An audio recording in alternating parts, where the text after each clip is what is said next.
But thank you, Paul, for picking that up. This is a session that I'm really excited about. I was saying that in South Africa, we're celebrating the whole month as Women's Month, and we've had quite a number of activities just celebrating our ladies. I'm very excited about this session because I am the only man in my house. I have three daughters. I'm surrounded by four great women, so I know what it feels to be around women. And I'm very excited to be among very special ladies this morning. I'll just begin to introduce our speakers. The topic that the guys are going to address for us is uh, the role of ladies or women in this new Africa that we dream about, and Dorothy clearly painted. So I have a very strong panel who will address this issue, this subject. I'm very confident. So I'll just introduce them. I don't know if you can bring in both Tula and Emma Mugisha, if you can activate your video. Thank you very much. Emma. I'll start by introducing the ladies, the strong panel that I have. I'll start with my colleague, Emma Mugisha. Emma is an experienced banker, having worked in microfinance and banking industry for over 23 years as managing these businesses in Uganda and Kenya. She's currently the head of corporate and investment banking in Stanbic, Uganda. Emma is recently appointed as the Financial Services Deepening Board member in Uganda, and previously volunteered on local international boards of Nyaka 8 Foundation, an NGO. She's also served on the international board, the same board for 5 years, and that board of Nyaka based in United States of America, founded by United States of America. Emma is a member of the League of East Africa Directors, a leading governance institution for the region with a vision for well-led businesses. Emma holds a Master's of Business Administration. Can you guys still hear me? Yes, we can hear you. All right. Business Administration in General Management from Rotterdam School of Management, Erasmus Graduate School of Business, and a Bachelor of Arts in Social Works and Social Administration from Makerere University. She has a specific interest in financial services. That's why she works in a bank, financial inclusion, technology, and global business with interest in Africa. She has a special interest in women and finance, personal development, and finding our God-given place in society. Emma is married and a mother of 3 children. Welcome, Emma, to the panel.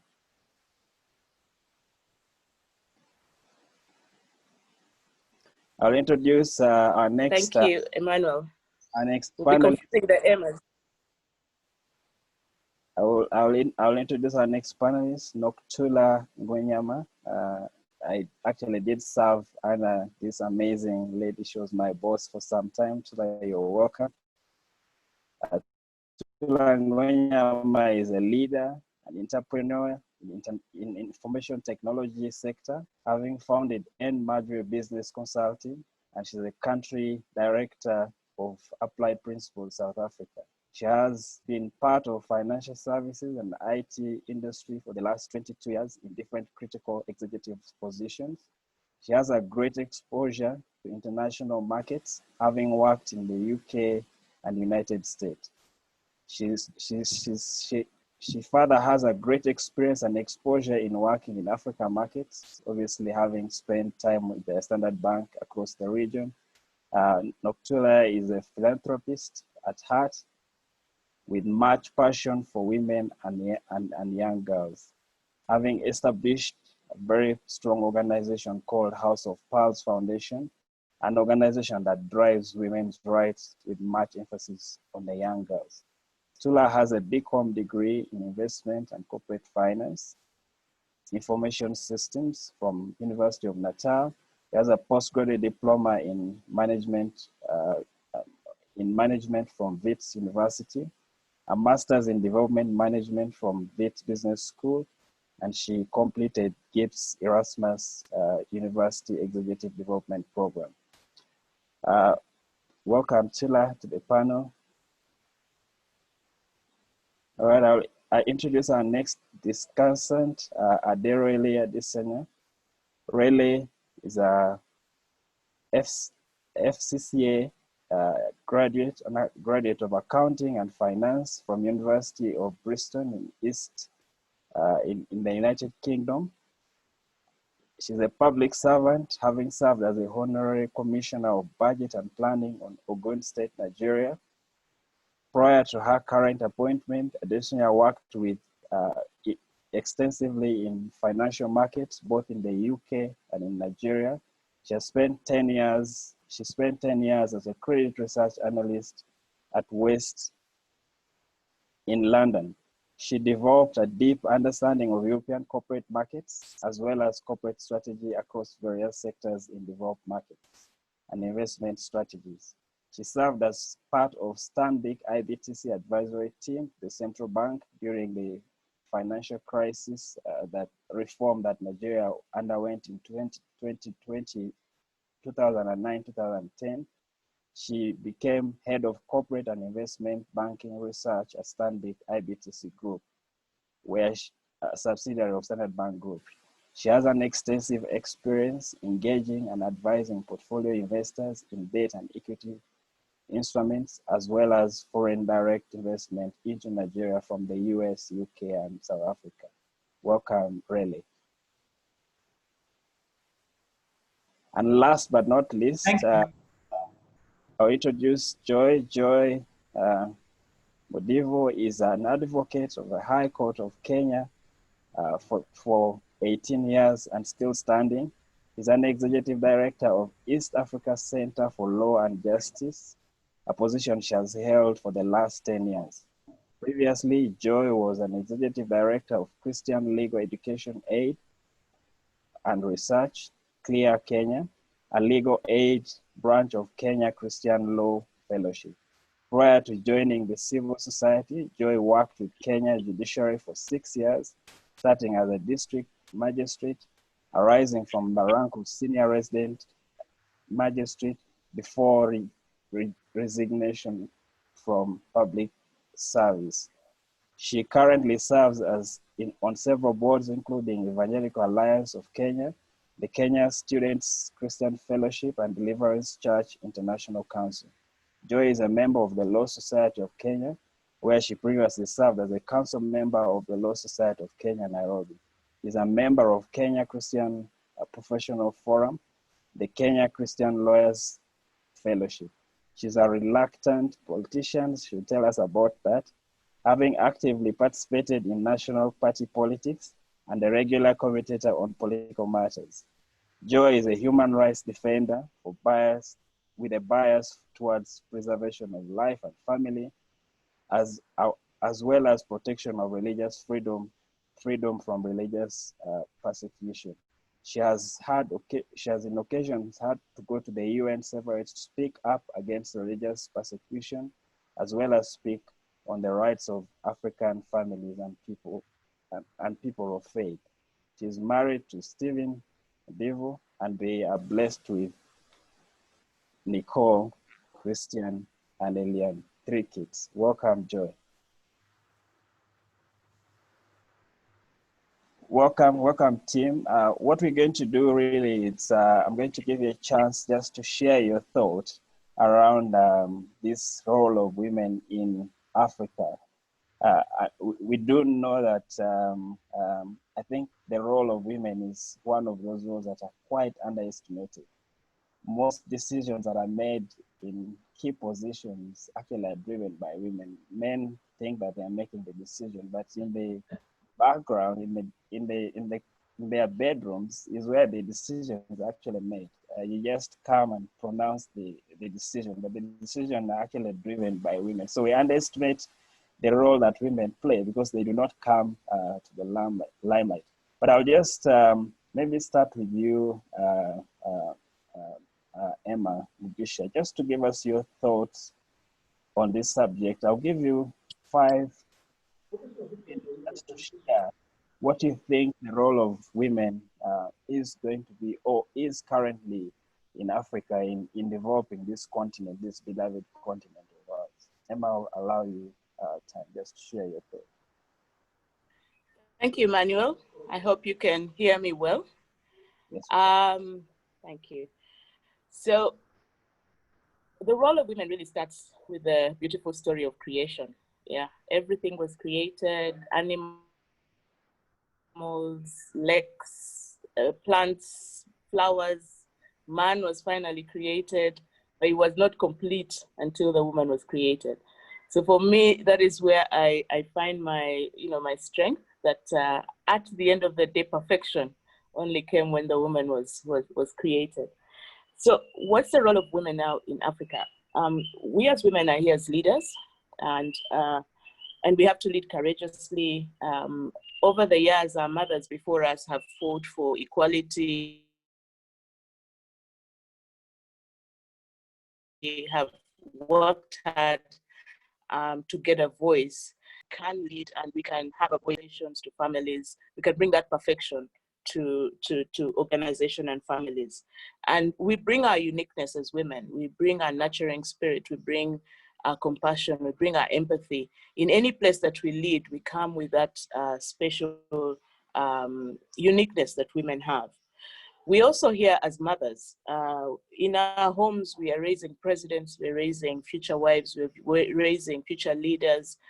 And, just as Dorothy has so eloquently put it, in the construct of a family, we've got that authority of our children, and we have to raise them to be, to become the Africa that we want to see.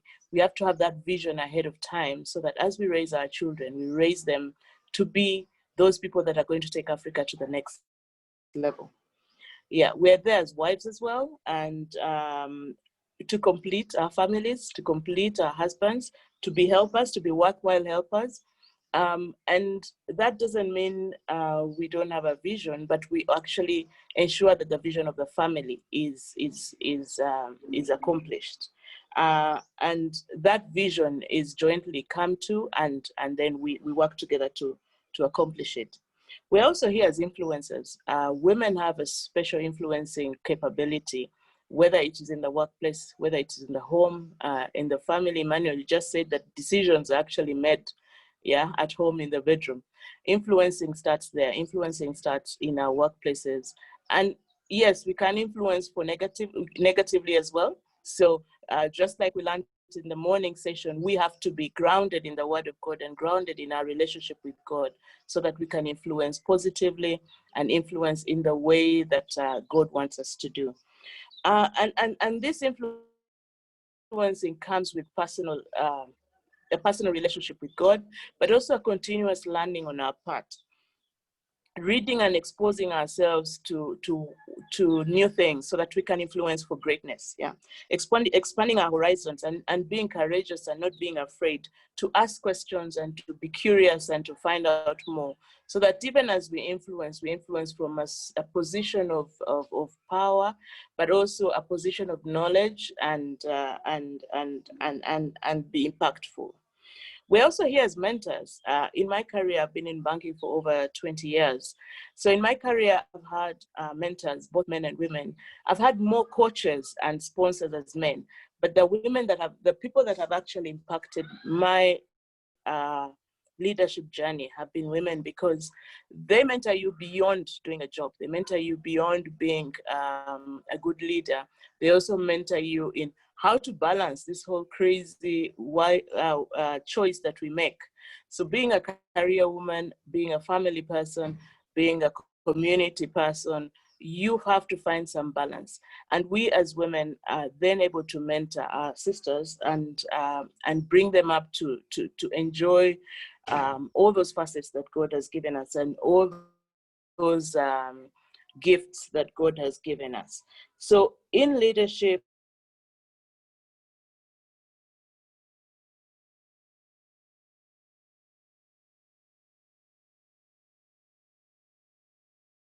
and in showing up as and would like to kill the myth with each other, or they cannot help each other. Actually, women have to be there for each other in order to be the strong and impactful women that God has created us to be. And also, I'd like to kill the myth that you can't be a good career woman as well as a good family person. It may be difficult sometimes. There may be sacrifices to be made, but you can find that balance, and you can integrate your life and be impactful, both for your wife, for your husband and your children, as well as at the workplace, as well as in your community, and still be impactful. I come from a line of very strong but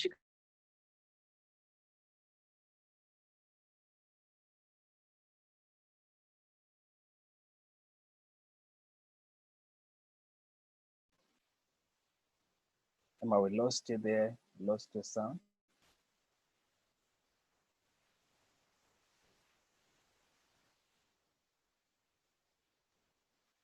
Okay.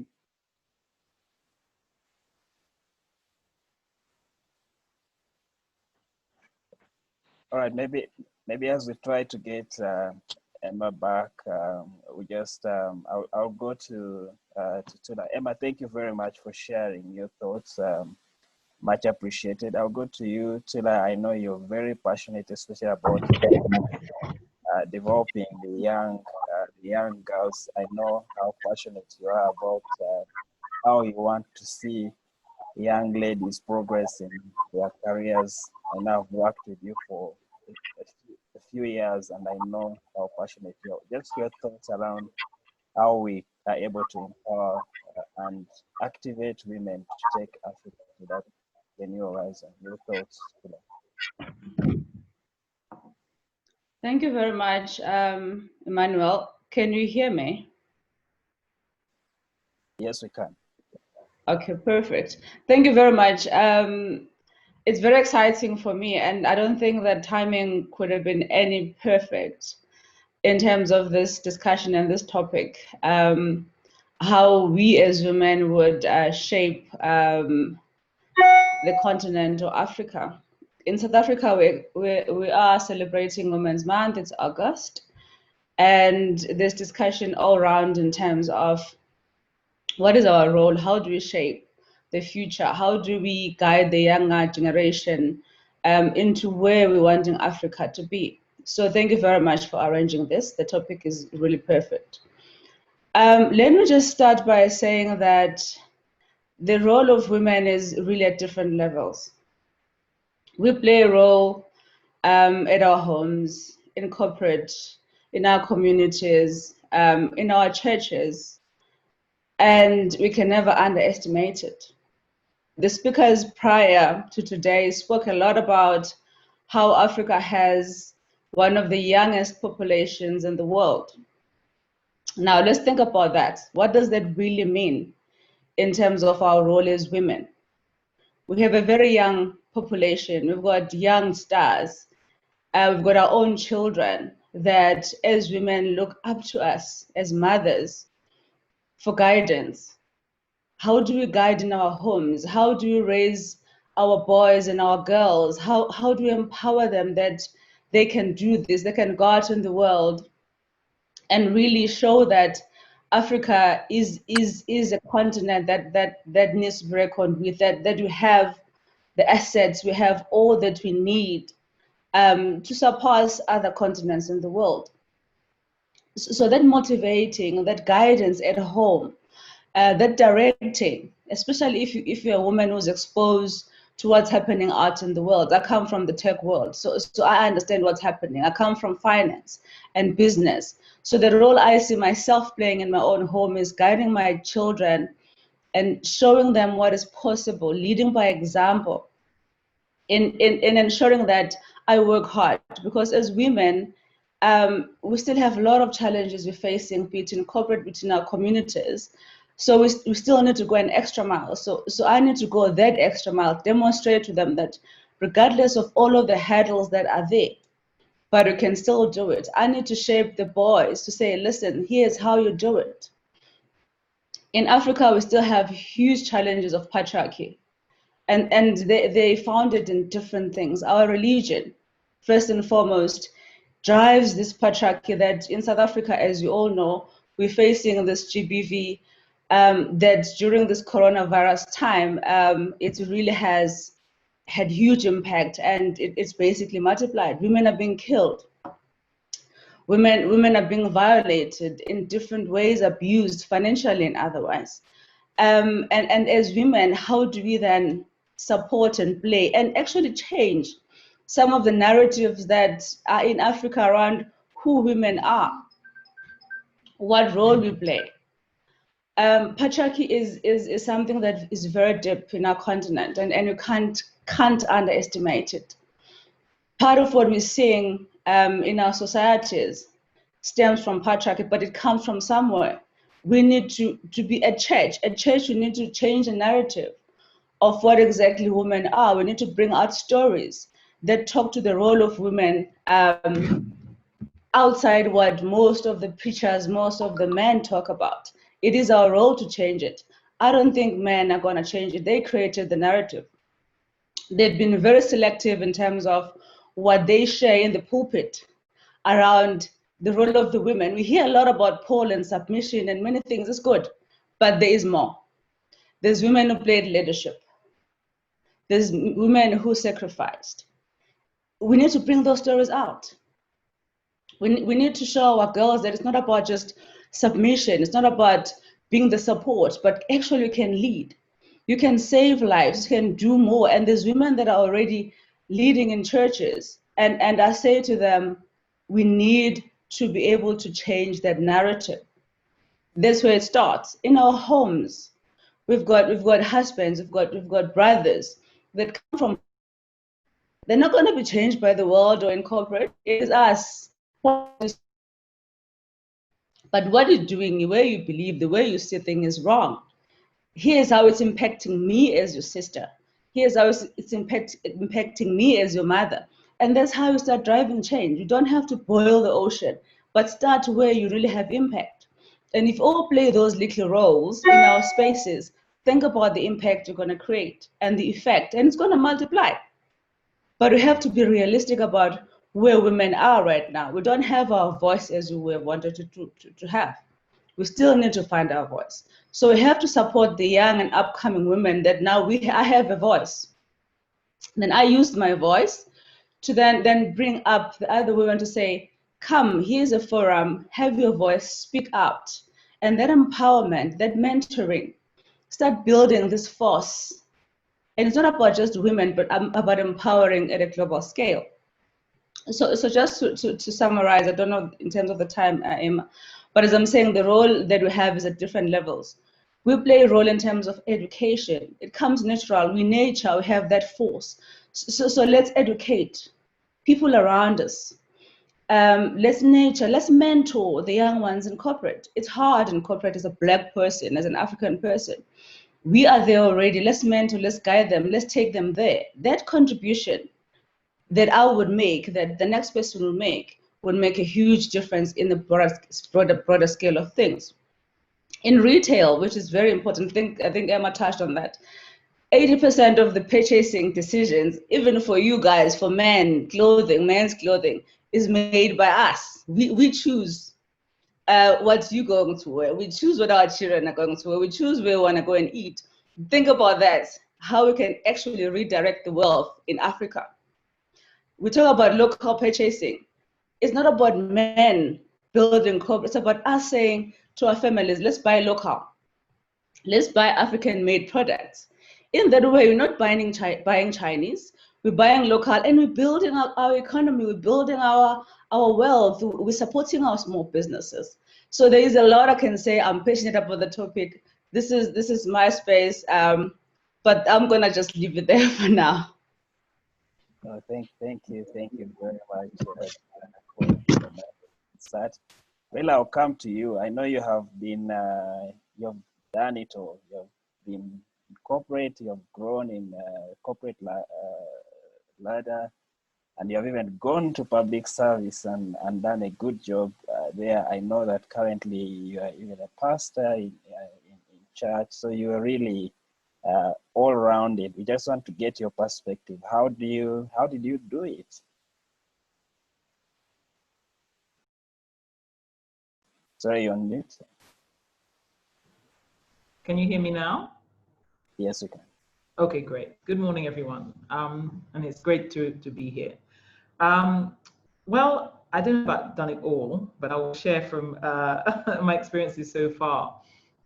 You know, I think first and foremost, you know, God in his wisdom, you know, created the earth and created man, male and female, and he gave authority and he gave the command for dominion to them.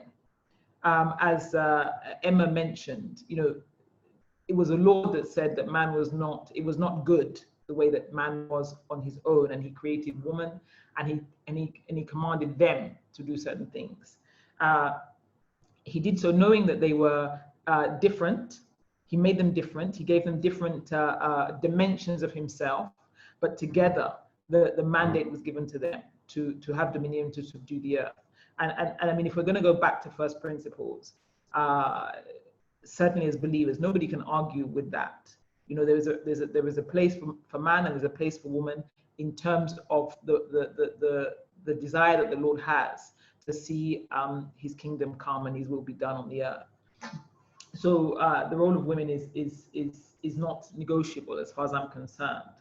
I think that, you know, if we look around us and we see the sort of architecture of our society, of our communities, you know, we see many of them that have been constructed with women in the background. You know, beyond the home, you know, we see a lot of, well, of course, women, you know, have expression perhaps the most, especially on this continent. But outside of that, you know, whether it be corporate, whether it be, you know, government, you know, you can see institutions, however weak or fallible they may be, you know, structures that have been built with only the perspective of men, or the dominant perspective of men. And, you know, this is not about, you know, let's have a placard carrying, you know, feminist argument. It's just back to first principles. The Lord gave the job to both of us. So if we then craft a society that really discountenances the grace and the dimensions of God that flow predominantly through women, and it's like building architecture with your arm tied behind your back, and it will be lopsided. And I think that that's apparent, and that's a global thing, to be quite honest. It goes beyond fighting for equal pay. It's actually what we end up building is suboptimal, it's flawed, it's not fit for purpose, because it is not taken account of the full spectrum of God's you know, grace and wisdom. Thirdly, I would say that, you know, our continent, you know, where we are, if you look at you know, natural things, if you just look at, you know, stats and you know, the video that was played in the break, you know, it's sometimes can seem very daunting to move the needle on our continent. We all agree that Africa is a great continent, but we somehow have not actualized, and the pathways to do that can seem, you know, very sort of obscure. But the reality is that the Lord himself has said that, you know, that he will pour out his spirit. In fact, I'm just going to read from Joel 2, as a scripture that we know well. 28, 29, it says, "It shall come about after this, that I shall pour out my spirit on all mankind, on your sons and daughters, and your sons and daughters will prophesy. Your old men dream dreams, your young men will see visions. Even on the male and female servants, I will pour out my spirit in those days." You know, what we desperately need is to ascend the mountain of the Lord. You know, what Africa needs to be repositioned is not more graduates from Harvard, more graduates from Oxford. You know, those things are great. And, you know, we esteem education greatly, and we have been taught to do that on account of various things. But I always say that if Harvard graduates were going to save the world would be saved by now. You know, so clearly, whilst you know, those institutions have their place, the benefit of them is only really found, as far as I'm concerned, when the knowledge that can be gleaned there is landing in a context where a heart and mind is submitted to God. Outside of that, it leads to much destruction, as we've seen. So you know, what we need is that which the Lord is pouring out. And what he has said is that he's pouring it out on sons and daughters. So if we eliminate or subordinate or obscure that which is pouring out on daughters, then again, it's like we're tying our hands behind our backs. You know, we need the grace of God. We need the wisdom of God. We need insight. We need understanding. That which Africa needs will come from above. And it's about the application of that which comes from above that will move the needle in a way that does not necessarily fit the models that come from the minds of natural men. So we simply cannot afford to keep to set aside that which the Lord is doing in the daughters, simply because you know, of the traditions that we have on the continent. The last speaker talked about patriarchy, and it's a very, very, very deep thing. You know, and I can say that also because, you know, someone was born and raised in Europe, and for the last 10, 11 years have been living on the continent. The weight and the pervasiveness of the patriarchy is very clear. So, you know, we are doing ourselves a disservice. We're doing our continent a disservice by operating from those positions. And lastly, I would say that, you know, women, I think instinctively, you know, given a task or given a problem to solve, will lead with making it about the people. And men are, and of course I'm generalizing, are more inclined to make it about things. And I say that to some extent because of my time in government. You know, when policy is being thought about or being designed, typically, and government is dominated by men, you know, the conversation is about building physical structures.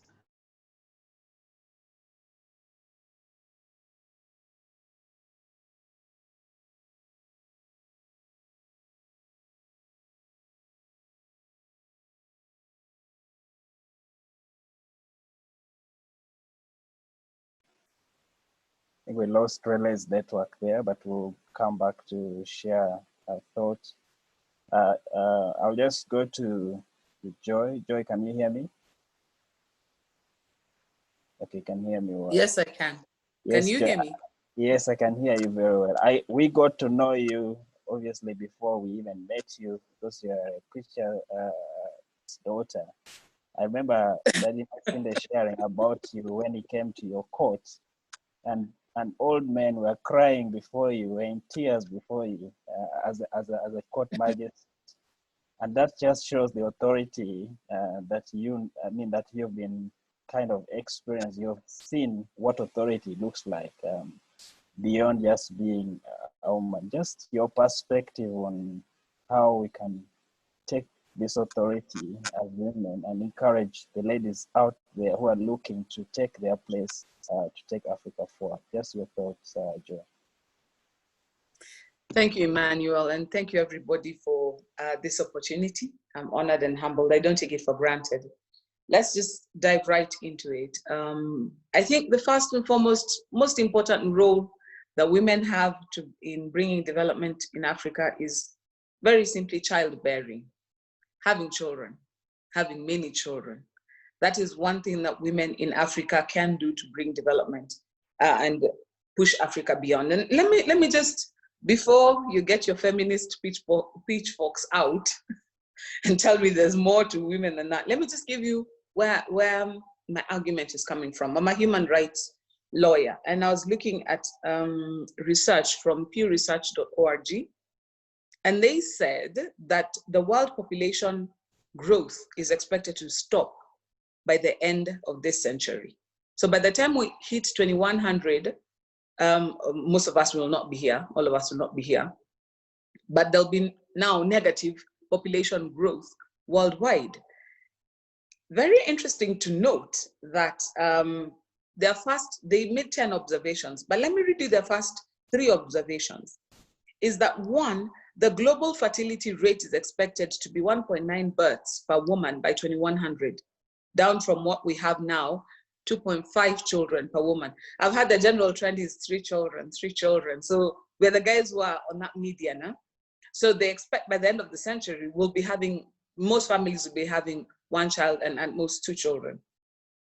Second, they expect by the end of the century, that the median age will increase from 31 to 42, which means you'll have more people who are middle-aged and older than you will have who are middle-aged and younger. And I think Noktula pointed out something about Africa has a very youthful population. There's something very critical when you're planning to take over the world for the future. Is something that's very critical. But number three, the observation that they made is that Africa is the only world region projected to have strong population growth for the rest of the century. Ding dong, there the bell rings. Our women have to keep giving birth. It's as simple as that. I am all for the emancipation of women. My father has 4 daughters, and we're all very empowered, very strong women. We are very emphatic in our careers. But as a human rights lawyer, the thing I have seen in the human rights space is more about giving women, let me just call it the right to choose, which is code for abortion, of course, and other such things. And it's been pushed as if children hold women back and children make women less than. Let me just point out that the most important resource any country has is its people. And so women have to embrace, especially African women. There's a reason why we are voluptuous and beautiful and strong and have got strong childbearing hips, is that we can give birth to very many Africans. The only reason why China is a world superpower right now is because they have people. 95% of the world's goods are manufactured in China because they've got a lot of available, skilled, and cheap, rather affordable labor. That's the reason they're a superpower. They're the only country that can raise a 1 million-man army, and even if they're all killed in battle, they still have people to develop and propel their country forward. So African women, let us disabuse ourselves of the lie that childbearing is any lesser than being an engineer, than being an astronaut, than being a lawyer. If you do nothing with your life but give birth, guess what? You have contributed so much to this country, because we will continue being strong because we have the people to build. I mean, tarmac will not build this nation. It is the people riding on the tarmac who will build this nation. So if Africa is going to go beyond 2020, beyond 2100, according to their own statistics, we are set to take over the world by simply having enough people to do it. In the same breath, I must say that also the patriarchy that Noktula talked about is also something that sometimes makes women guilty for choosing not to have children. Look around the world. One of the things that I have come to understand as a woman in a place where I exercise authority and some influence is that we cannot have it all. If you want to pursue a strong career, and actually an active, a full family life is holding you back, and you don't have the desire to have children, you just want to pursue a career chart, by the way, more power to you. More power to you. We shouldn't be feeling that if you do not have children, you're less than. If you choose not to have a family, you're less than. If you choose to not get married, you're less than. That's the other thing that I wanted to point out. The role of women in moving Africa forward beyond 2020 is that those of us who do not feel the maternal instincts should be freed from the shackles of feeling we must and allow them to soar. The Angela Merkels of this world, the Theresa Mays of this world were able to do what they were able to do because it's not a sacrifice, it's a trade-off. I look at somebody like Oprah. She chose not to have children, but how many children's lives has she impacted because of the space that she has occupied? So in this conversation of having children, it goes both ways. For those of us who want to have children, more power to you. Have 7, have 8. As long as you're healthy and strong, have as many children as you can. But on the other hand, if you want to create the room for these children to grow and thrive and have a good environment, then more power to you moving forward. I hope that point has a residence somewhere. Number 2 role I think women can play is setting the standard.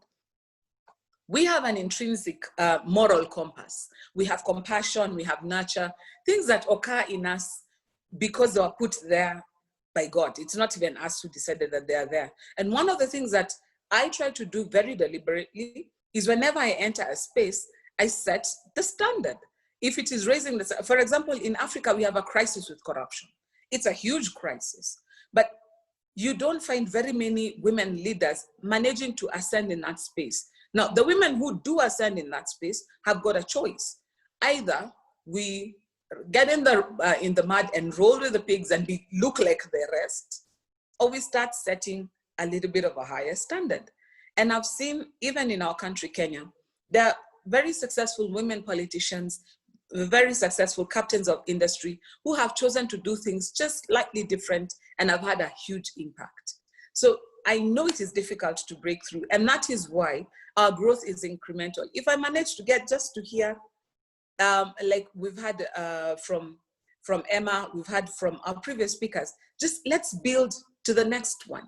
Because if I'm only able to make it up to step 1, let me mentor the next woman to make it to step 2, to step 3.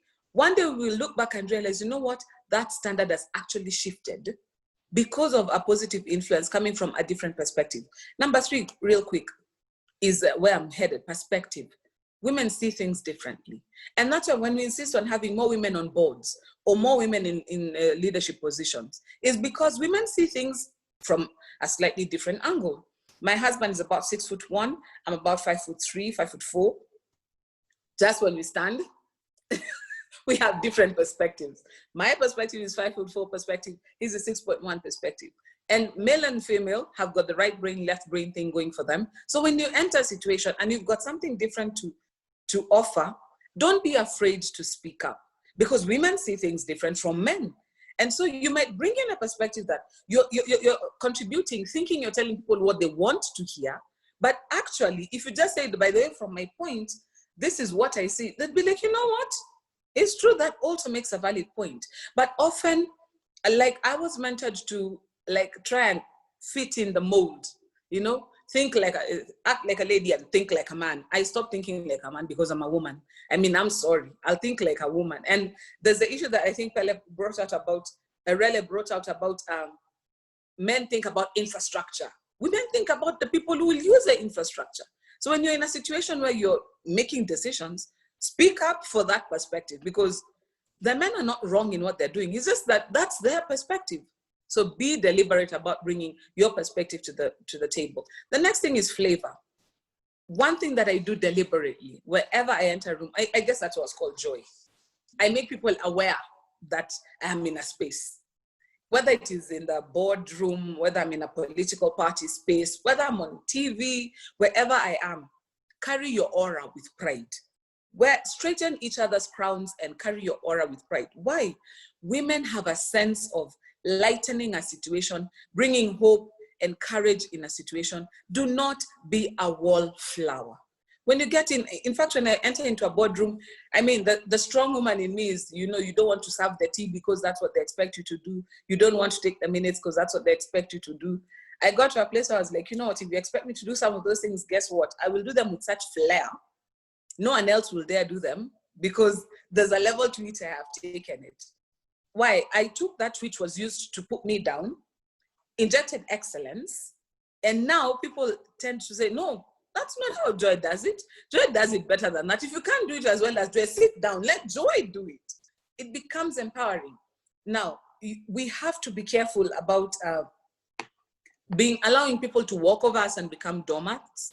But at the same time, when you enter a room, flavor it with your femininity, with your softness. I mean, there's a time, let me just give a quick example. I was meeting some colleagues and we were meeting, we used to meet after every so often. And the places they used to choose to meet were this little, for lack of a better word, shebeens with, you know, red light, yellow light, green light. And then you meet after hours, so you're extending to very late hours. And I remember I told them, the next time you're calling me for a meeting, can it be somewhere where the lights are white, we can see each other? And can I have a table that is somewhere I can work with, not crouching to get the food? And just slowly I changed the situation, because they realized there's a lady in our midst. Even if it's a late night meeting, let's make it work. So in the interest of time, just allow me to stop there. Maybe we'll elucidate on the more, last quick one. Women are also risk takers, naturally. Because if you're protecting your children, you're protecting your young, you take big risks. And the biblical examples of this, there's Deborah. But let me talk about two interesting women. There's Jael, the one who killed Sisera. And then there is Rahab, the one who harbored the spies. There are times as women you find yourself disadvantaged by life. You have been victimized. Like Rahab, the harlot. People in the town, they just eschew you. But you know what? Our life experiences allow us to take risks that others may not be able to see. Rahab had the foresight to say, you know what? You guys are coming to take over the city. Let me cut a deal with you. And I want to cut a deal that you guys are not gonna. She was ruthless in her execution and unapologetic.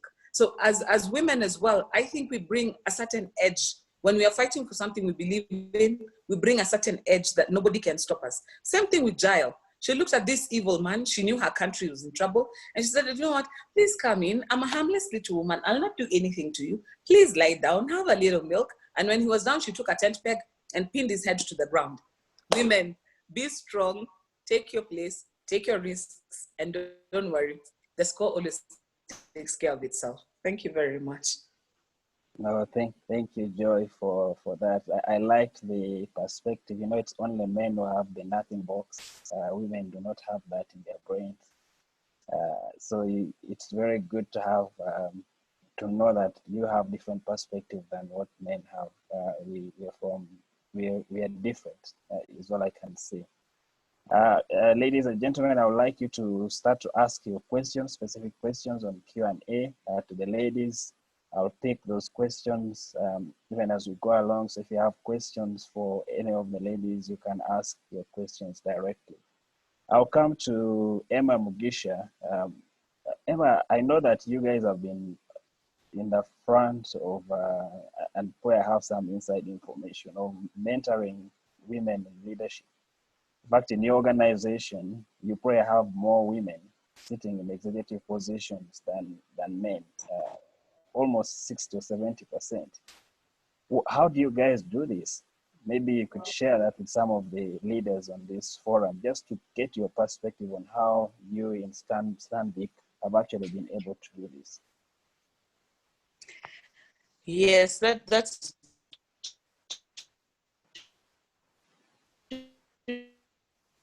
we've got I think 65% women. Interestingly, by a man. So my phone took the he for she call seriously, and he invited Patricia Murugami from Kenya to run a program called Ignite. And this program was really to get us as the leaders, to challenge us to take on leadership. It started with the second level leaders, of which I was among at the time. And we had a cohort of, I think it was 18 of us, and I think 9 of us are now on EXCO. So it takes one, not just the women, but actually the men to support this, but also it is intentional. And for many of us, the things that held us back was simple things in our minds, really. You're thinking, I don't want to do politics. I don't want to be out there in the media.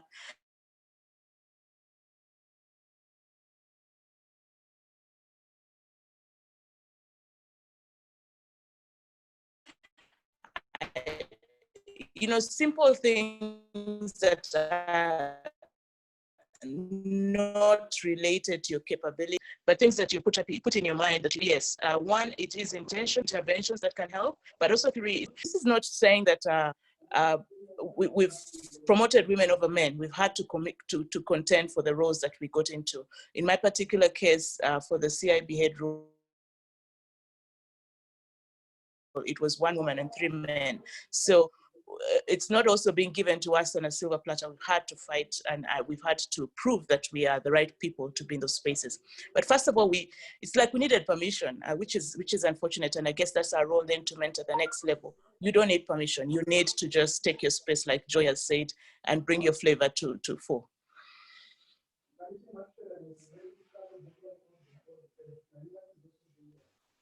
No, thank you, Emma, for that.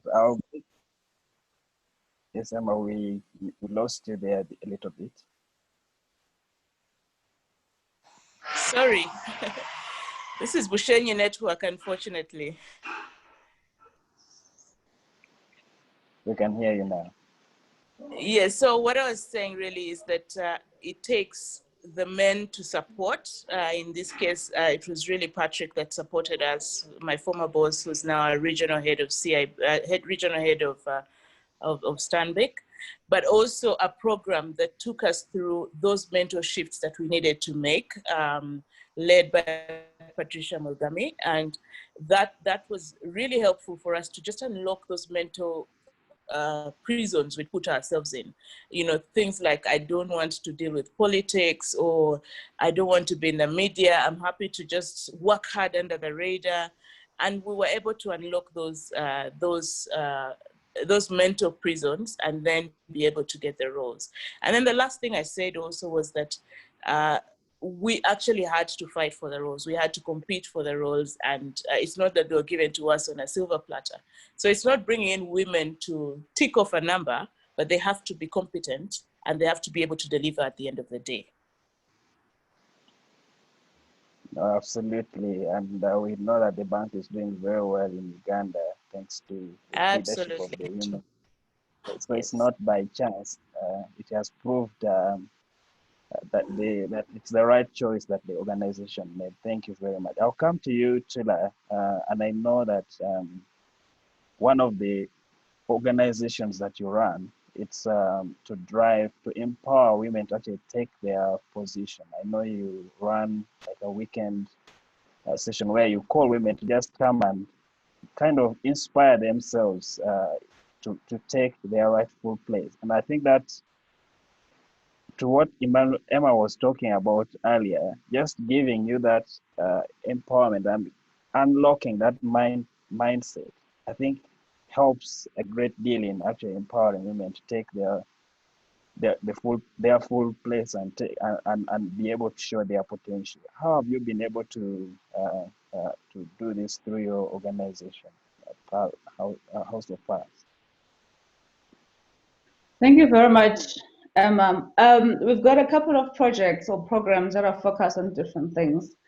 And given that this is broadly a space where there's corporate women and women leaders, we've got a program that talks to women at work or girls at work. And that is a really a forum that we've created where we get women from corporate, firstly, just to share their challenges, what they're facing in corporate.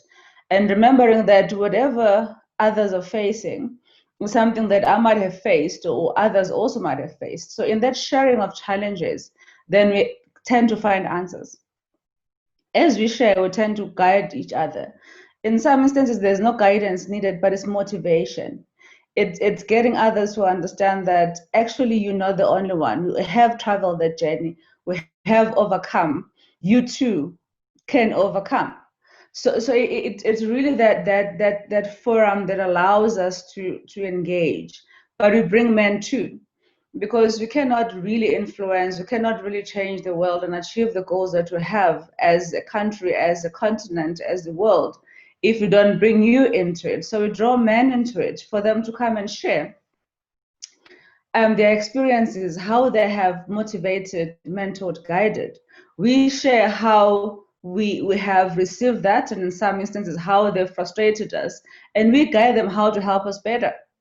So for us, we ensure that there's that working together between men and women. It's the same thing with girls as well. We bring girls to try and build their confidence, but we bring men into the young boys into the picture for them to understand girls' challenges at school, for girls to understand the peer pressure that men have.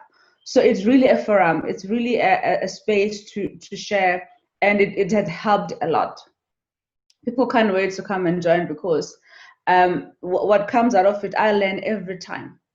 Women speak. I learn every time I get a leader to come and share with us. So that's the biggest part I feel that is impactful in terms of what we're doing. We're doing for women, what we're doing in terms of empowering them. Then there's mentorship programs that span out of that are very natural. They're not structured, but you kind of like whoever you're drawn towards. You then tend to say, well, let me support, let me help you. I have answers, I can guide you, even open doors for each other. Because as you get to understand each other's challenges, if I have the solution for challenges or for a problem, I'll open a door for you. You find women who reach that glass ceiling a lot, but I might have an opportunity, and we do that sharing, and it is very impactful. Thanks, Emma. No, thank you. Joy, I'll just keep on to the topic of mentoring. I'll keep with you, Joy. I know that when I read your CV, there's a lot of mentoring that you do with young lawyers, Christians. How do you actually do this? Can you share maybe some of your experience on how you actually been able to achieve this mentoring, given obviously your role as a mother and as a magistrate, now a politician in the making? How do you balance that time, and why is this mentorship so important to you? I keep saying it's not a balance, it's a juggle. you know when you're juggling, you have the most important balls in your hands, and when they're no longer as important, throw them and catch the next one. I think that's how some of us deal with life, basically. It's constantly what is most important right now, you deal with the important and leave the urgent floating in the air until they become important again. But be that as it may, what Tula has said is very, very critical. If you're not deliberate about making room for the next generation, then what we are doing is bound to die with us. And that would be a tragedy. And there's something that, there's a bishop here, he calls it witchcraft farming, where in Africa, we were given a mentality of, let me try and develop myself and just keep my room. And so if you do something and your neighbor wants to see what are you doing, you think they are trying to bewitch you, they are trying to encroach in your space, and we build walls around what we are trying to do to sort of keep what is mine and keep everybody else out. And that's part of the reason why we fail. Sharing does not diminish us. It actually increases us. And like I said, in the political space that I try to occupy, I have found that it is a space where women are many in the rallies, but when you're sitting around the table, if you're 3 women, you've done really well. And now I'm talking in top party echelons. And I'm not even at the very top. I'm somewhere like in the middle somewhere. But even there, getting women is very difficult. Getting bold women is even harder, because there's a real problem of tokenism, where we pretend we are mentoring, but what we are doing is actually, you bring one to tick a box. You bring somebody disabled, somebody blind, somebody, and you have 2 women. And that tokenism is also killing opportunity. The mentoring is not deliberate. It is just to look like we are doing something, diversity, there's an experience. What I try to do, and I hope I'm effective at, is I try to walk my life as a journey. Monkey see, monkey do. So I try and lay it bare, the good, the bad, the ugly. I'm not afraid to show my scars. People who work with me will tell you, I will bring you to my house, I'll make a meal for you, I'll not make you cook for me, I'll make a meal for you, I'll tell you how we fought, how we broke up, how we made up, the things of life. And then even professionally, I'll tell you, if you try and do this, this is the problem. If you try and do this, this is the problem. This is how I did it. This is how I got out of it. But I'll tell you something, a challenge I've been encountering in the last few years, and it's something that I'm praying that God gives us wisdom. There seems to be a new generation that comes that are so impatient to make it that they'll not be patient enough to be mentored. So I have 1 meeting with somebody, or maybe 2 meetings. The next time I talk to them, they're an expert. They're telling me what to be happening. And when that happens, of course, I just look at them and I'm like, you know what? I've got so much going on in my life. I'm not pursuing you. I'm not mommy. And I move on. And what happens? That's a lost opportunity. It's a challenge to the younger people. When you give yourself time to learn the process, it only builds to who you become in the future. This thing of needing to do it now and needing to make it now and not taking time to agree to be mentored or to submit. I mean, Samuel was one of the most prolific prophets of all time. But even he had to listen to a failing, ailing, useless Eli, because Eli is the one who knew what the voice of God sounded like. Take your time, go through the process. One day it will be you in charge. And if you don't learn how to do it right, you'll make a train wreck of it. But in terms of what we do as mentors and as mentees, there has to be a willingness to open up, to share, to work together. And at the end of the day, if I have an opportunity, allowing somebody to walk into that space and moving on to the next thing. Like The problem we have in Africa is people get to a level and they become a ceiling. The challenge to us as mentors, let's not be ceilings, let's be doors. That when people reach to where I am, I give way. And if my mentee can go beyond where I am, that should be my joy. Because guess what? There's a reason why I didn't reach there. So let's learn to celebrate each other and make room for each other. I think that's what I would say about the space of mentoring in moving us forward. Oh, sorry, and one quick thing. Because if your world is anything like my world, the girls are getting very empowered. We are raising a generation of very disempowered boys. As mothers, we need to also be deliberate to remind our boys that they're also strong and they also have a role to play. So as we're fighting patriarchy, we also cannot forget that there's a generation of men that is coming up that are so weak-minded, and the women therefore run roughshod over them. So even in mentoring, one of the things that I'm trying to do, I'm trying to raise a strong son so that when he grows up, he is not a burden to society because he's unable to stand up for himself. Because I'm seeing a trend in Kenya, especially, where it's like the boys just give up. And it's very hard to see that happening. So as we empower women, let us also be deliberate in raising strong men, because all of us need each other. We can't do it without each other. Now truly over and out. No, thank you very much, Joy. Really, I'll come to you, and Tula did touch on some of the women who did great in the Bible. We know many: Esther, Ruth. They did great work. Priscilla funding the gospel, all that. Just how do you model? How do we extract that biblical model for how do you do it? How do you model your life against those ladies who are in the Bible? Because even yesterday, people shared that. Actually, today, Tula was saying that the women who did great stuff in the Bible are kind of their story. Those stories are not told in the pulpit. Maybe deliberately, or we don't know. How do you model your life like those ladies in the Bible, aligned to the Word of God, like Dorothy shared this morning? Is that for Tula? Not Tula. Is it for me? It's for really. Okay. I think that, you know, one thing that has become apparent to me during the course of my own life is that, and, you know, I would say that my journey is one that has many twists and turns, and I'm feeling it out as I go. You know, it's not an obvious path that I've taken, or that I've been led down, I should say. But, you know, one thing that I think is absolutely critical for women is getting used to a certain level of discomfort. I think it was Emma that mentioned that, you know, we tend to maybe shrink back from politics or back from certain things that we feel is just not our space.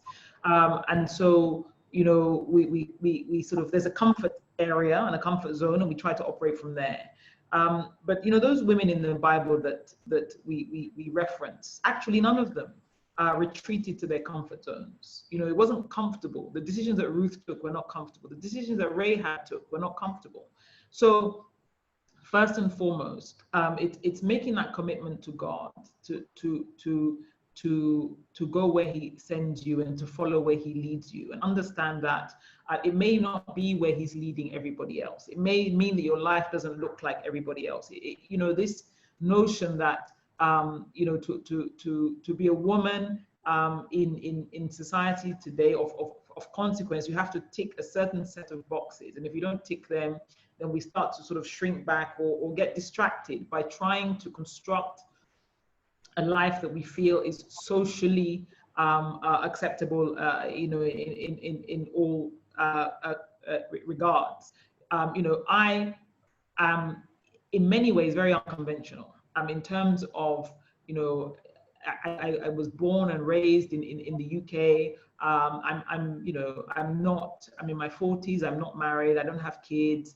You know, I don't have some of the typical, or not necessarily typical, the usual things that women are asked to use to validate or affirm themselves as having a voice in especially in this African society.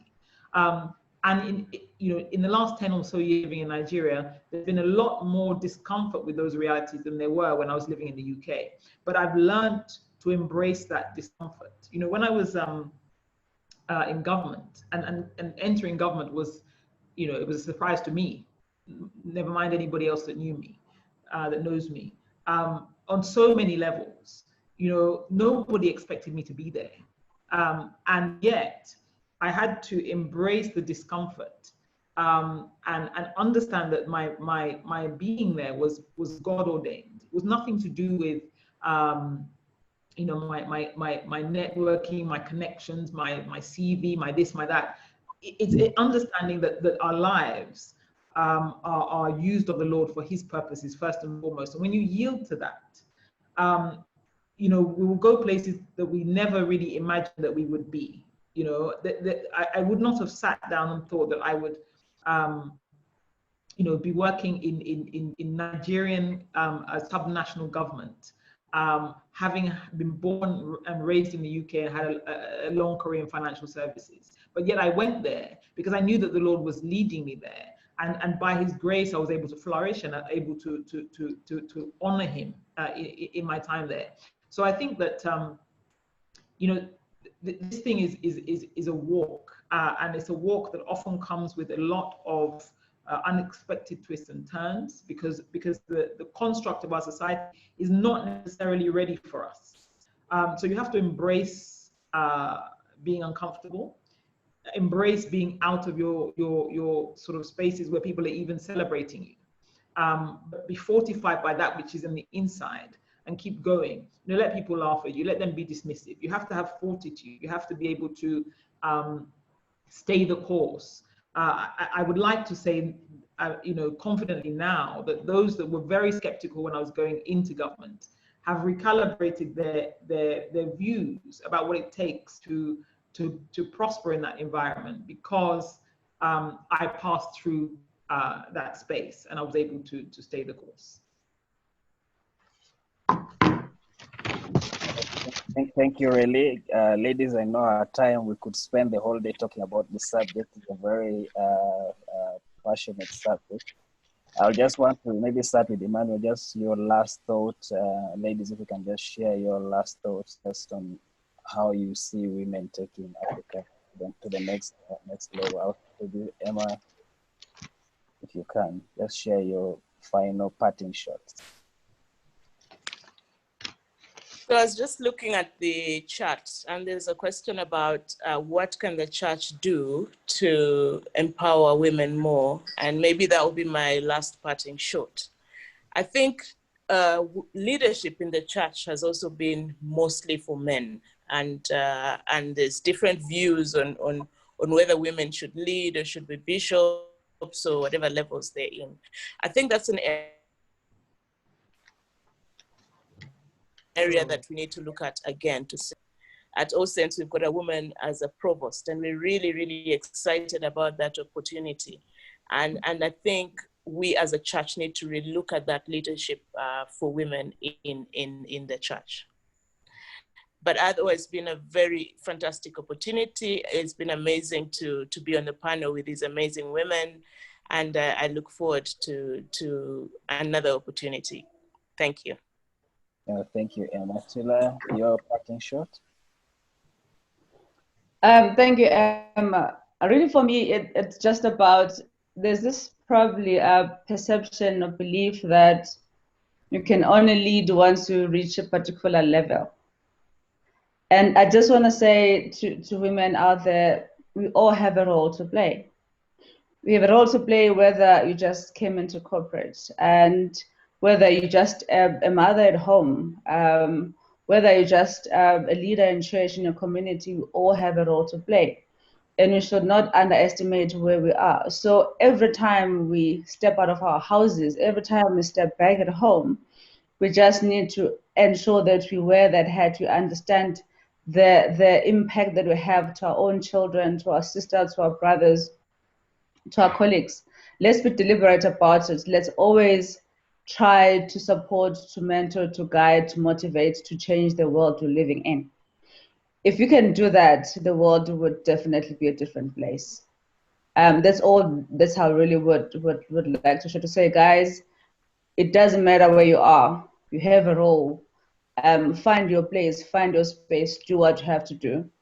Do not allow the opportunity to leave you behind or to pass you by because you think you're not probably at the right level to do what needs to be done. And let's not try and worry about boiling the ocean and about the big forums. Do the little that you can do wherever you are. And then lastly, we do need to change the narrative around the real role of women in our societies, especially the narrative that comes from the church. There is work to be done. And I just am saying to leaders that are in church, let's find a way of really driving that message that says, women, you have a bigger role, you've had a role, continue playing it. Let's empower our women. That's all. And thank you very much for a beautiful discussion with great ladies.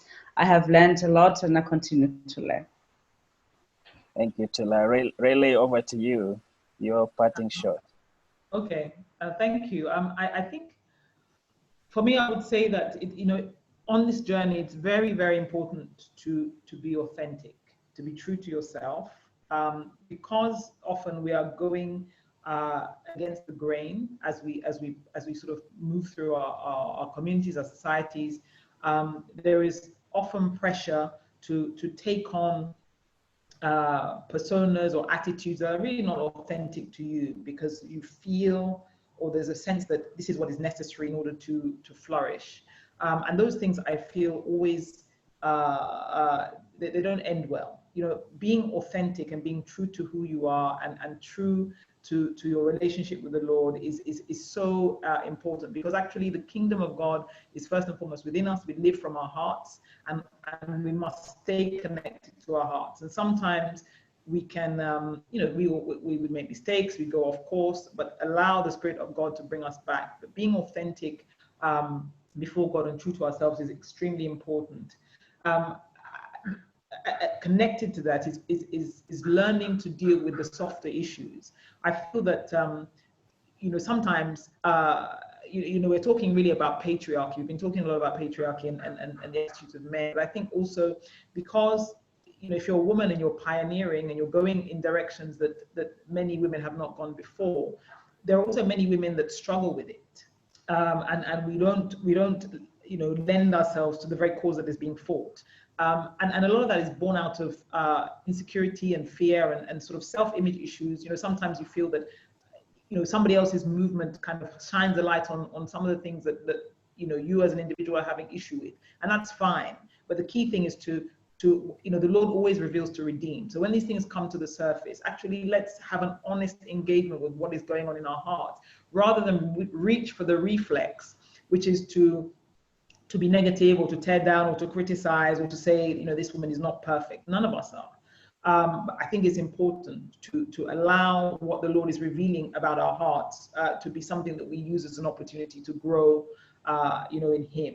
And finally, I would say that embracing discomfort, not perpetually. I'm not talking about being constantly miserable, but I'm saying embracing discomfort is a prerequisite for growth. You cannot just stay where you're comfortable, stay where you're celebrated, and fulfill the call of God, for your life. And fulfilling the call of God for your life is actually the primary thing. Many of the things that we are taking comfort in are for time only and not for eternity. They will fade away. So, let the engine of our decision making and our attitudes and our responses be that desire to fulfill the call of God on our lives, and to do that we have to embrace discomfort to walk the path that He's leading us down. No, thank you so much. Really appreciate that, Joy. Last but not least, Joy, and maybe you could also answer some questions around how do you balance faith and the marketplace. And I know you've balanced that very well, so maybe you could answer that and then give us a shot. Sawa. Let me start with a question: how to balance faith and the marketplace. I consider myself a full-time minister, and my father is also a full-time minister. The difference between my father and I is that my father lives off the gospel. He's a log. He lives off the gospel, get it? But with me, I live off something else. But we are both full-time ministers. Absolutely. Now, the space where God has given me a pulpit is on national television, is in political parties, is in my NGO, is in the courtroom. That's where he's given me a pulpit. Where he's given my father a pulpit is in Deliverance Church Umoja, is it in Inspire, it's on the pulpits around the world. One of the things I think we were given by the missionaries was the idea that unless you become a nun and live in a nunnery and serve, or you become a monk, or you are a full-time minister where you do nothing else but follow God, then you're not really serving. And so you find when people get into a space where they feel a pull to honor God with their lives, the first thing they do is they resign from work and call themselves a pastor. And so what we've done, we've taken very many gifted individuals who are poured out to this continent to serve God in various fields, and we've all cut them down and made them fit in this little box called pastor. So one of the challenges that I give young professionals who are also Christians, and I work a lot with the Kenya Christian professionals, the Kenya Christian lawyers, the Kenya Christian Students Fellowship. And the reason for that is very simple, is to tell them, look, God never designed us to serve him in the four walls of the church. He always designed us to serve him wherever he has planted us. We are like water hyacinth. We are a weed. We are poured out to dominate the earth. We multiply after ourselves and we colonize the space where we are. People who work with me will tell you, very few times will you find I've sat with somebody and tell them, God loves you and has a wonderful plan for your life. You know, the 4 spiritual laws. I will very rarely do that. I'll go with you to the pubs. We will go to the political rallies. We'll do the little dances. But you will always know that I'm a believer. When I'm fasting, I'll sit there with you at the table. You're all eating your food. And I'll sit there and I'll fast and I'll smile and I'll drink my little, lemon water as we do this thing. But the day your life is in crisis, you know you can pick up a phone and say, Joy, pray with me. My mom isn't well. And I've realized that I am always full-time for Jesus. And not just that, people are actually watching your life. So when you're in the market, do people know you, the notoriety? Do they know you for being a believer? So for example, when I was a magistrate, there's a time I was taken to a court, a municipal court. Now, if you know municipal councils, it's all the traders and the who, they are considered, for corruption purposes, they're considered a cash cow. And one of my colleagues said, you took Joy where? Oh, what a waste. She doesn't know what to do with it. Because the notoriety, they knew this is a straight up magistrate. She will not take bribes. So what a waste in terms of I'll not enrich myself. And I've now filled the space. Nobody else can enrich themselves. When you're deliberate for God wherever you are, leave your testimony, wear your faith on your sleeve. But at the same time, we are called to be in this world, but not of this world. A problem we've had with many believers, even in the marketplace, is we want to give ourselves some distance between ourselves and the other people we are serving with because we feel they'll contaminate us. Wrong theology. What is in you is what contaminates you, not what's around you. So when you go to their weddings, it's a Sikh, and you go to the temple, and you go to a Muslim funeral, and you sit with them on the floor, and you do life with them. That's not contaminating you, but that is a witness. Being 100% for Jesus means you know whose you are. And when you enter a situation, you go in as an ambassador and serve as to him, not to them. So if it means you're going to pass up on this tender, you're going to pass up on that tender, be that as it may, that's a price to pay. But over and above that is allowing the Lord to influence what you do in that space. Every time I sat down in my chair in the courtroom, the first thing I did, not out loud, but the very first thing I did was, Holy Spirit, this is your pen. Today, render judgment to your people. And I was yielded. And the people who appeared before me would tell me, I would meet people on the street and they tell me, you know what? You sent me to jail, but that's the best thing that happened to me because I met the Lord. I'm now a pastor. I got testimonies from people who I just was doing my job. I sent them to a mental asylum because they were nuts. I took their children away from them and gave to the other spouse because we're in a bad space. But you bump into people and tell me, you probably don't remember me, but this is what you did. If you're yielded to the leading of the Holy Spirit, even in doing your job, you'll do it excellently, not because you're that smart, but because that you are a vessel and you're useful. So balancing marketplace and faith It's not a balance. It must infuse you. If they squeeze you, you come out Jesus.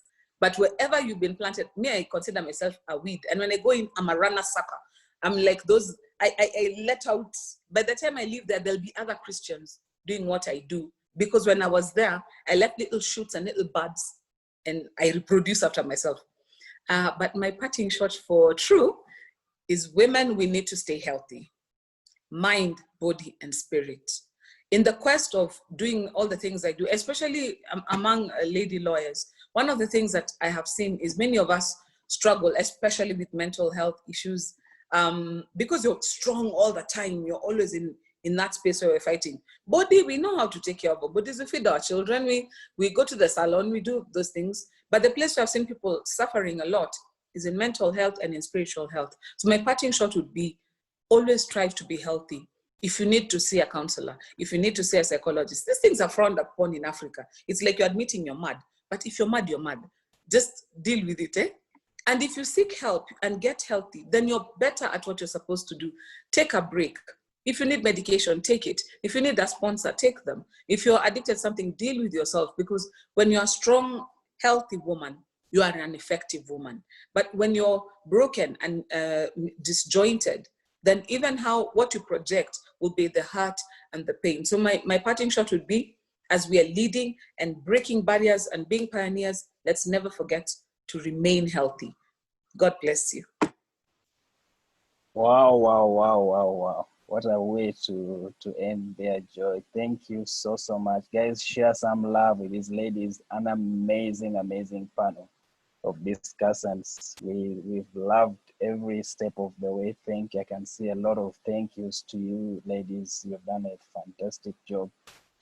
This panel you can only find in Inspire. You can't find it anywhere else. Well done, ladies, for sharing your experiences and practical ways in which we can empower our ladies to take Africa to the next phase. Well, I will hold you for now. You come and pray for us, because you've said some very powerful stuff. It requires that we commit it to the Lord. I'll call upon you. But just before I do that, I just want to remind us that we have Inspire Kids at 2 p.m. This is a special, so if you have your kids, do join, ask them to join Inspire Kids this afternoon, 2 p.m. East African time. They will have great time there. Do not miss it. The same link will be running that session just for the children, to bring them up to speed. It's a ministry that we want to grow and expand as well. And later this evening at 7 p.m. East African time, we'll be having an amazing speaker in Stephen. He was here on the first day, and he's going to come back this evening to share with us the role of entrepreneurship. My view is that one of the things, and it's come through the whole week, we need to develop entrepreneurs and mentors. So he's going to be talking about mentorship and entrepreneurship. If we are to take Africa to the next level, this is one key component that you need. So do not miss it for anything. Do invite your friends to join us 7 p.m. tonight. And also during that time, we'll then be sharing with you what the next steps are. It can't just be this conference and we leave. We'll be sharing with you what we need to do as our key next steps. The guys that we've partnered with, these ladies, they run superb mentorship programs that we want you to connect with. So do not miss this evening for any reason. It will be when we'll share kind of what we do in the next few months to come. So do not miss this afternoon, this evening at 7 p.m. East African time. Do not miss the time zones. But thank you very much, ladies. Once again, lots of thank you coming through from everyone on the call for the wonderful work that you've done. You've blessed us so much. I'll ask Rayleigh to just come and close it up, all these discussions, wrap it up, including the governance discussion that Dorothy shared. Let's just commit it to God, that God will empower us, that our eyes will be opened, the eyes of our hearts will be enlightened, and will not just be hearers, but doers of this word. I will welcome you, Pastor Rayleigh, to just pray for us, or pray with us. Thank you.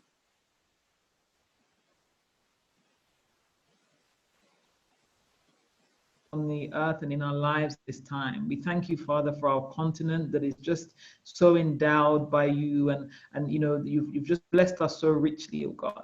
We thank you, Father, for the awakening that is taking place. We thank you, Father, for the truth that you're restoring to us at this time. We thank you, Father, for the sons and the daughters that you are raising up, your spirit that you are pouring out on all flesh, oh God. We thank you, Father, because you are causing your word and your message to be witnessed everywhere we go, that this is really a time. It's a time to move out of our comfort zones of church building, and to take our place in the marketplace where most of your people live. Father, as we obey your call, my God, we declare over everyone under the sound of my voice and everyone that will listen to these panel discussions afterwards, my God, that they will be stirred in their spirit, they'll be stirred deep within them, my God, that as your word comes forth, that it will serve as a mirror to them. They will see themselves in a new way, and they will see the call on their lives in a new way, my God. And as they respond to that call, Father, your grace will abound towards them. For indeed, creation is groaning for the manifestation of the sons of God. Africa is groaning for the manifestation of the sons of God. And Lord, as your prophetic purpose meets with the obedience of your army, my God, we look to see your glory unfold. We look to see the deliverance of the nations as your kingdom comes and your will is done on this continent. In Jesus' name we pray. Amen. Amen. Amen. Amen. Thank you once again. Do remember, thank you, ladies, for the insights that you've shared, and thank you, everyone, for joining us. Do remember to join us at 2 p.m. East African time and 7 p.m. East African time tonight. It's going to be the climax. It's going to be the finale of Inspire. Do not miss it for any reason. Thank you. We look forward to seeing you at 7 p.m. tonight. Thank you very much. God bless. Thank you. Bye.